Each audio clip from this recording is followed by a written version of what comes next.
మీటూ ఉద్యమం గుర్తుంది కదా. తమను శారీరకంగా మానసికంగా మగవారు ఎలా చిత్రహింసలకు గురి చేశారో 2017లో ప్రపంచవ్యాప్తంగా కోట్లాది మహిళలు సోషల్ మీడియా వేదికగా గలమెత్తారు. నాటి ఉద్యమానికి పెద్ద ఎత్తున మద్దతు లభించింది.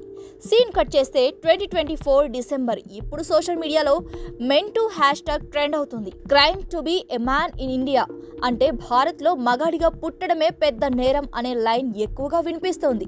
జెండర్ న్యూట్రాలిటీ లేని భారత్ చట్టాల కారణంగా బలైపోయిన ఎందరో మగవారు ఉన్నారనే విషయం చర్చనీయాంశంగా మారింది. అయితే ఏనాడు కూడా start Avani men to hashtag ఉద్యమం సడన్ గా ఊపందుకోవడానికి ఓ బలమైన కారణం ఉంది. ఉత్తరప్రదేశ్కి చెందిన 34 ఏళ్ల టెక్ ఇంజనీర్ అతుల్ సుభాష్ బెంగళూరులోని తన ఇంట్లో ఉరివేసుకొని ఆత్మహత్య చేసుకోవడమే ఈ మెన్ టు పోస్టుల తుఫానుకు కారణం.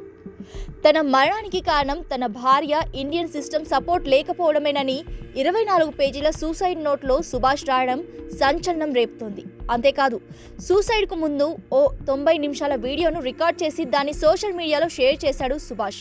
అందులో భారతీయ చట్టాల వల్ల తనకు జరిగిన అన్యాయం గురించి వివరిస్తూ ఆవేదన వ్యక్తం చేశారు. ఇది సోషల్ మీడియాలో చాలా మంది మగవారిని కదిలించింది, వారందరినీ ఏకం చేసింది. మొత్తానికి సుభాష్ ఆత్మహత్య సోషల్ మీడియాలో ఓ సున్నితమైన అంశాన్ని పెద్ద ఎత్తున చర్చకు కారణమయ్యేలా చేసింది. జస్టిస్ ఈజ్ డ్యూ అనే ప్లకార్డ్ను తన ఇంట్లో పెట్టి న్యాయ వ్యవస్థ తనకు సహాయం చేయలేకపోయిందని వాపోయాడు సుభాష్. భార్య చేసిన అన్యాయాలు న్యాయ వ్యవస్థ సహాయపడకపోవడంతో తనకు మానసికంగా ఎదురైన కష్టాలను వివరించాడు. తనపై తన భార్య మొత్తం 9 కేసులు పెట్టిందని, కట్నం వేధింపులతో పాటు లైంగిక సంబంధాల ఆరోపణలతో ఈ కేసులు నమోదయ్యాయని చెప్పాడు.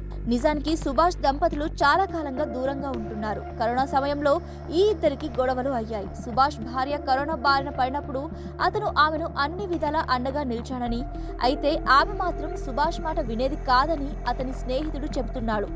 ఈ గొడవల కారణంగానే వారు విడిగా ఉంటున్నారు. అయితే ఇలా దూరమైన 8 నెలల తరువాత సుభాష్ భార్య అతనిపై వరుసగా కేసులు పెట్టింది.